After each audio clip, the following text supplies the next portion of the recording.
So, welcome everyone to our new episode of Shamrocks Coverage. Today we're here with our new head coach of the men's team, Alan Wahlström. I hope I pronounced that quite correctly. Yeah, das ist gut. Okay. Alan, welcome to the Shamrocks. Great to have you with us here. And thanks for joining us today. Appreciate it. You're from the United States, so can you please tell us where you grew up and how you first got into American football? Yeah, I grew up in Aledo, Texas, which is, it's not just a football town, it is football. Okay. Aledo's won 12 state championships. They're playing in the semifinals again this year. I think they just knocked off the number 2 team in the state. And from the time you're old enough to understand where you are, it's football. Okay. So it's what I grew up with. My dream was to wear orange and black on Friday night and be a Bearcat. Okay. So the Bearcats are the local team. The Bearcats are the team. The team. Okay. So was there a moment or a person in your youth when you realized American football is going to be more than just a hobby, or? As a small child, I found football. Neither of my parents really watched much football. I think my mom liked the Bears because she was from Chicago, but my dad isn't a sports guy. And somehow I ended up watching the '72 Super Bowl with the Dolphins when they went undefeated, and fell in love with the game. And then Jack Youngblood was kind of the guy that really made me love football and really love defense for the Los Angeles Rams in the '70s. But it was Aledo. Everybody, that's all you did is played football. You know, I played baseball in the summer for football. You know, I ran track so I could be better at football when I was in high school. So when I got in high school, you know, I played, was very successful in high school. And after I hurt my knee my senior year, I had scholarship offers and those vanished because I was a 5'9", 170-pound guy. I wasn't, you know, 2 meters and 140 kilos. So when I got hurt, that was it. Okay. And I had my head football coach pulled me aside and tried to get my head straight. And then that was John Roberts. And then the track coach, who I never actually got to run for, Beal Talbert, taught me how to throw discus or javelin. So she was like, you know, you're fast, you're strong, you can do this, you know. So I understood that I could continue in sport. And in the States, when you finish high school, if you don't go play college football, sport is over unless you coach. And most of the coaches had all played college football. So I always stayed around it. I did flag football in college, flag football in the military and the fire service. And and when I got hurt, it was back to football. Okay. So, but then you decided to make the move to Europe. So what actually triggered that decision back then? I was a head track coach or head athletics coach, building a program, very successful track coach, and coronavirus hit. It stopped our athletics season, and it ended my job as a graphic designer with a company that I was working with sports clubs, teams, and schools, doing branding for schools, rebranding such. But when Corona hit, all that stopped, and I was now a red line item, not a black line. I wasn't making money for the company, so I had no job. My coaching was on hiatus, and I helped a friend of mine. I volunteered at a bike shop, and you know, I'd been in cycling for years, and got a phone call from Troy Baker with the Białystok Lowlanders, which I actually knew who the team was. In Poland, it was a very successful team in Poland. And he asked me if I could come to Poland. And I said, yeah. Okay.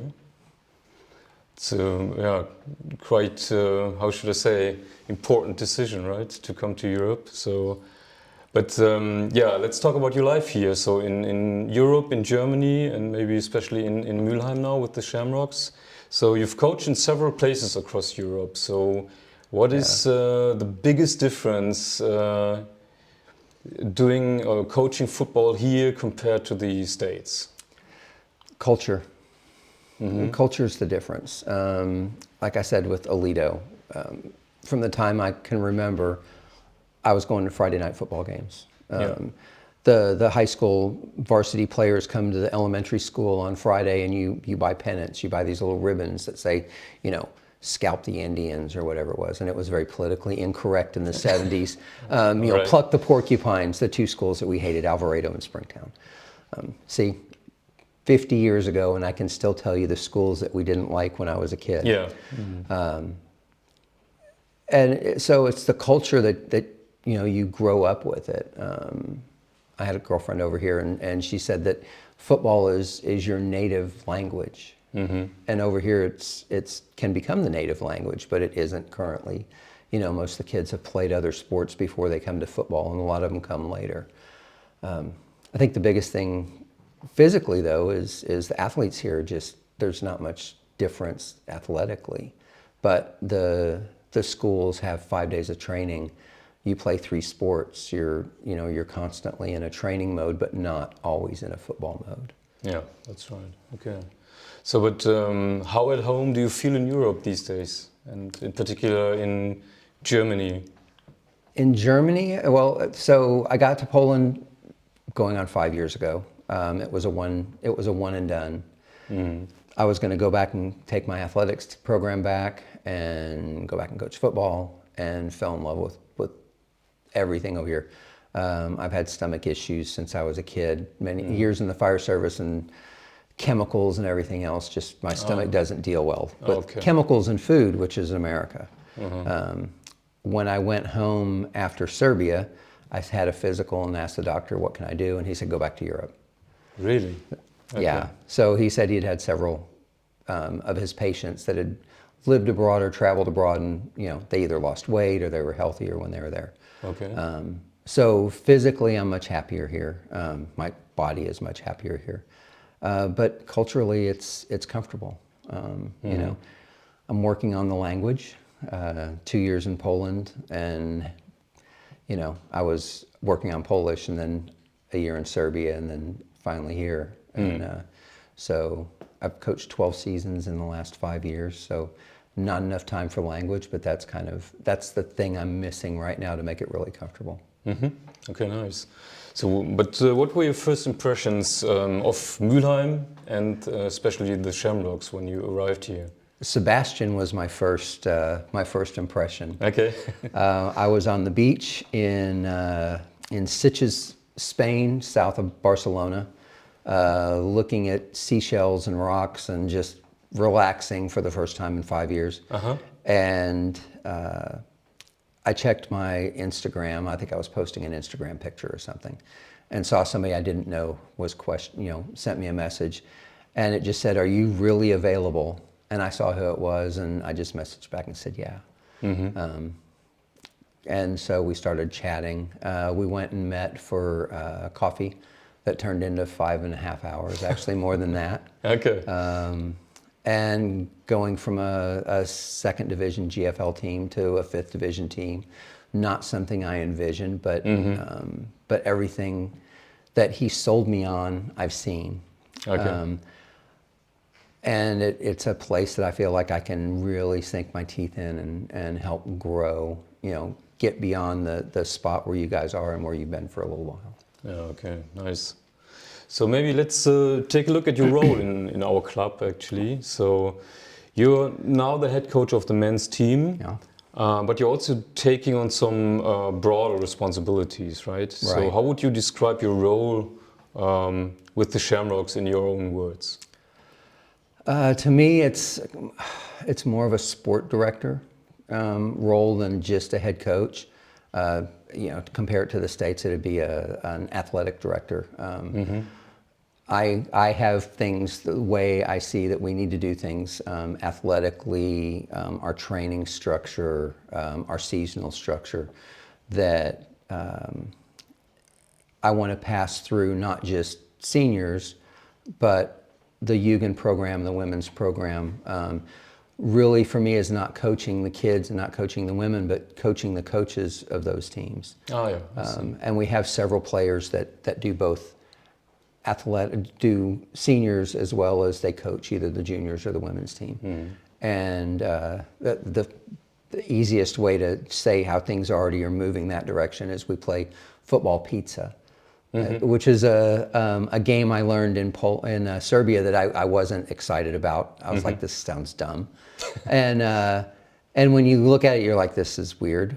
But it's the best way to do conditioning drills, especially in the off season or when you can't be in pads, and it gets everybody involved, and it's not a static motion.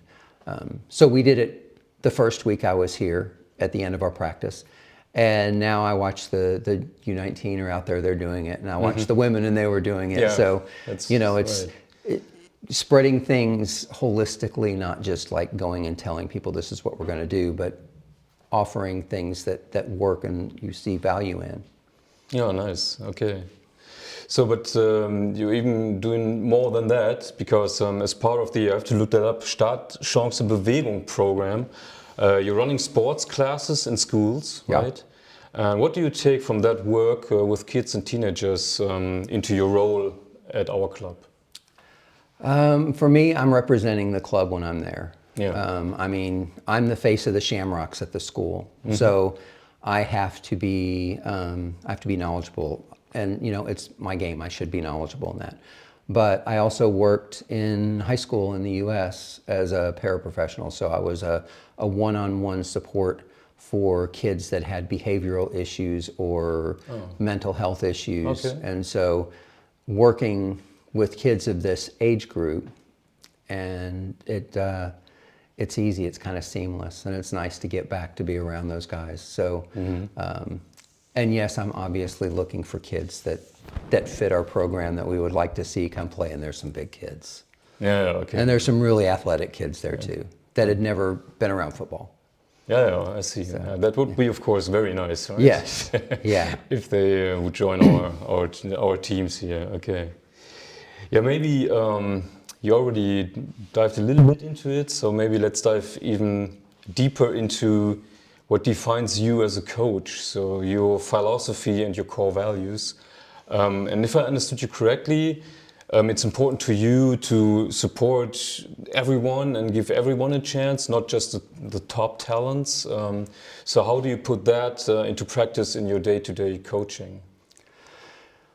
Well, that's a deep one. I've read it, but it's interesting. I had a great coach I worked with in Washington State, and his thing, Ken's philosophy was "we, not me." And I've always been. I was a firefighter. I was in the military. I've always been a team guy. So that always, that really appealed to me. And then we had. The we not me really worked with our kids in Washington State, so I like that. But my philosophy as a coach goes far beyond that, in that every kid has a place, every athlete has a place. They may not be our star guy in the field, they may not be on the field very much at all, but what do they bring to the program for training, for emotional support, being the guy on the side that's the cheerleader guy, that's slapping everybody on the back when they come off the field. They may know they're not the guy, but they could be the guy that we really want to be in there. Yeah. So thanks a lot for watching part 1 of our interview, and we'll be back with part 2 soon. So welcome everyone to our second part, to part 2 of our interview with Alan Wahlström, right? Yeah. And we were just talking about your philosophy as a coach, and you mentioned before that team culture is such an important aspect of coaching and playing football. So how do you balance chasing performance and wins on the one hand with development, team culture, and having fun playing on the other hand? That's actually pretty easy. I don't coach to win. Oh, okay. I don't coach to win. I coach to get our athletes better, both on and off the field. Sports translates to so much in your day-to-day life. if we coach our kids or our athletes, they're all kids to me, I'm so old. If we coach them up, then to be the best they can be on the field, then we're going to win football games. So, you know, the joy of the sport is being able to be together as a team and get out there and play together and support your teammates and not beat each other up when somebody makes a mistake. Let the coaches get on those guys and have the players get them to understand they need to build those guys back up. So for me, it's, you know, I love winning, but developing a culture that we're inviting people into our program and coming and they understand they want to stay, as well as getting them better athletically, you know, physically and mentally to understand the game. That's going to win us football games. If we do that, we're going to win games. If we don't, we're not. It's just the way it works. Yeah, okay, nice. Okay, so, but you certainly will have some expectations to your players, right? I mean, regardless of position or current level, so what do you expect from your players? I expect my players to give great effort and have a positive attitude. And any of them listening to this will tell you, I say it every night at practice, attitude and effort are the two things you can affect. If you have great attitude and you give great effort, the outcome, you've done everything you can do to affect the outcome. What the coaches say, what other players do, what officials do, you can't change those things. But if you maintain a great attitude and you give great effort, and we can get everybody on the team to do this, and not just a couple of the guys. If we can get everybody to buy in for that, then we're going to be successful. Do I have expectations? Absolutely. You know, I hate losing football games. But like I said, I don't coach to win games. I coach to get these guys better, so we are in a position to do that. And so they're just better all over, you know, as people and as athletes. Yeah, I've got expectations. Okay, very nice. Yeah.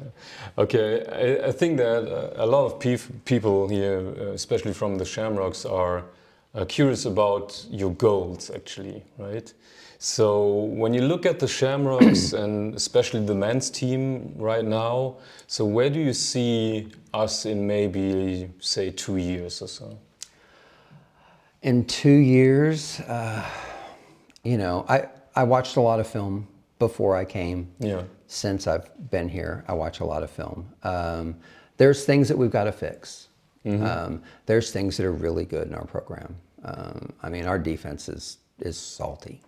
Okay. And Americanism, salty that's a good thing. Okay. You don't want your spouse or your partner to be salty to you, but you want to be a salty football team. I think we have the right people in place to take that next step. I think we have the right people in place to develop our offense. For me, I'm not a systems guy. I'm not we're going to run a 4-2-5 and we're going to run a read option offense. I am very much, we're going to run whatever our personnel dictates that we run. Yeah, okay. Right now, we're a place that I see us being a team that we're going to lean on defense as the offense grows. This season can be really, really good, or it can be average to, you know, maybe a little above average. It depends on how many guys buy in and how many injuries we have. That's you know, it's always a key. Depth is, you know, working in GFL2, we ran into depth issues. You know, the ones are great. They're always going to be great. Where's your next level? This is where those guys that, you know, we don't ever cast anybody away. We want to build these guys, and maybe they don't help us this year, but 2 years down the road, they're that guy that's the backup that saves us in a big situation. So 2 years, I see GFL4, Regional 4. I don't even know what the official term is. You know, it's all GFL to me. I know it's not, but it is. So I see us in the 4th league in 2 years. I don't necessarily mean in the 2nd season, but after 2 seasons, I see us there. If we play our cards right and we're lucky with injuries and we get the buy-in, then we could be there next year. Yeah. But it's, you know, there's a lot of things in there that can change. Okay. Yeah, very nice. So maybe that's the perspective for the next 2 or 3 years. But I mean, if you look 5 years down the road, so what does your picture of this club look like maybe on the field and maybe also behind the scenes? In 5 seasons we can be, if we grow the way I see that we can grow, we've already got a really great base of people. We need to grow our Jugend program, especially the U19 end of it. If we have those guys that we can graduate up, we're not a GFL2 program. We're not just going to get an influx of people. So we have to develop our own people and become attractive enough to bring other people that would normally go to Essen, or they'd go to Langenfeld, or they'd go to Dusseldorf on the youth side. If we develop coaches and give kids an opportunity that they see they can grow, then we've got that base to build our program from within. In 5 years, I'd like to be in Regio, in GFL3. There's going to be we have to do a lot of stuff, and we have to find a lot of money to make it work and not just go up and come right back down because we don't have the funds to do it. Which I've seen a lot of teams do that over my time here. Yeah, we want to be there for the long haul, when we move up, we want to stay up and continue upward. I mean, it happened quite often, right? That teams are growing quite fast, but then, I mean, go down again as fast as they grow up, right? The team that won PFL 1 in Poland the first year I was over here, great team, but they were gone 2 months after the season ended. Really? Gone, completely gone. Not down 2 leagues, but gone. Okay. I've seen multiple teams not finish seasons. It's just, as we move up, we need to be prepared to move up. Yeah, well, that sounds good. So not just going up as fast as possible, but also with a kind of strategy, right? In order to be able to stay there for a while. Yeah, going up. I mean, it's so hard to get up, and it's not so hard to come back down. So, we don't want to take backward steps. We want to continue moving forward. And I mean, you mentioned for example, the U19 youth teams, right? So this is, in my opinion, always a crucial, maybe the most crucial age. What's your opinion, or do you have some ideas how we can stabilize, or how to stabilize, especially U19? If we give them, so U19 to me is not the key. Building enough U13 and U16 to graduate those kids up, knowing we're going to lose some of them to Panther. And honestly, I mean, I coached in the regional 11-man U19 league. Some of those kids need to play national level football. We're doing them a disservice to try to hold them back. But if we develop kids and we start sending kids off to Panther, regularly, a couple are going that we've developed, then other kids are going to see a pathway to that top level. I'd love to see our kids be in GFL Junior. But we need 60, 70, 80 kids to do that. That means we need to have 100 kids that are in the 13s and 16s program. So we graduate 15 or 20 every year up to U19. And if we lose 3 or 4, we've still graduated 16 kids. I learned something in the U.S. early in my coaching that was very interesting. For every 10 kids you have in your program, one's a dude. Okay. Dude being the guy everybody wants that guy. 2 to 3 are going to be really solid varsity high school football players. Not necessarily Division I college guys, but they could go play Division II or III. Then you're going to have 3 or 4, they're your great backups. They're great team guys, they're great backups. And then you've got 4 that are, they're going to wear a jersey on Friday if they ever make it to varsity, if they stay there. So out of 10, you've got 3 that really help the program, and then you've got four that kind of, 3 or 4 that really give you a base. You know, you've got that 7 out of 10 or 6 out of 10. You hope it's 7. So if we have 100 kids, now we've got 10 dudes. 10 dudes on a U19 program, or 10 dudes on a U16 or a 13s program, we're going to win, you know. But we're also going to teach those kids how to play football properly, and we're not just going to have the dude get the toss and run past everybody. We have to develop those kids athletically. At the same time, those kids that when they're 13s and 16s, that you know how it works with those kids. You've got big kids that are grown men that are in U16, and then you've got kids in U16 that look like they're 11. You know, that 11-year-old kid, when he hits U19, he may be 2 meters and 130 kilos. But right now, we don't want to run him off to some other sport. We want to cultivate all those kids. And so that 1 may turn into 4, may turn into 5. But yeah, so we need numbers. If we've got 100 kids and we've got 10 dudes, then we're pretty good. And then, you know, if 4 of those guys graduate every year up to seniors, now we're really starting to grow something. Yeah, that's right. Okay. Alan, to wrap things up, right, so maybe what message do you have for current and future players, and what would you like to say to parents maybe, and the Mülheim community? To the current players, hey, let's get ready to work. And that's the key. Get ready to work. Hey, come with a great attitude. Give great effort. We're going to make you better. We've got the coaching staff that's dedicated to being here. These guys want to be here. They want to coach these guys. And our girls as well. To the parents, there's 2 kinds of coaches.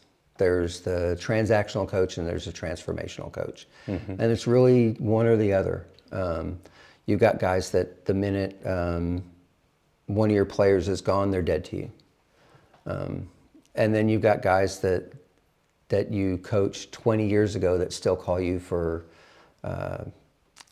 support when things are going on in their lives. And, you know, that's the transformational coach. You know, the transactional thing is, it's good for right now, but it doesn't help us grow. I aspire to be a transformational coach. That's how I've done since I started. Bill Talbert and John Roberts came to me when I was young and had gotten hurt and lost my scholarship. And, you know, they were the ones that pulled me back into the fold and gave me this mindset, you know, of how we should do it. I just didn't know what it was called back then. Yeah, okay. So, and to Mülheim, hey, come support us. That's, you know, come out and support us. We're going to play a great style of football, and it's going to be exciting and fun. So let's go. Okay, so Alan, thank you very much for this really awesome interview. And appreciate it. I hope you also enjoyed it as much as I did. And yeah, so hope you enjoyed it. And yeah, that was our current episode of the Shamrocks Coverage interview series. And I hope you had a fun time. And yeah, I hope we see each other again in the near future. So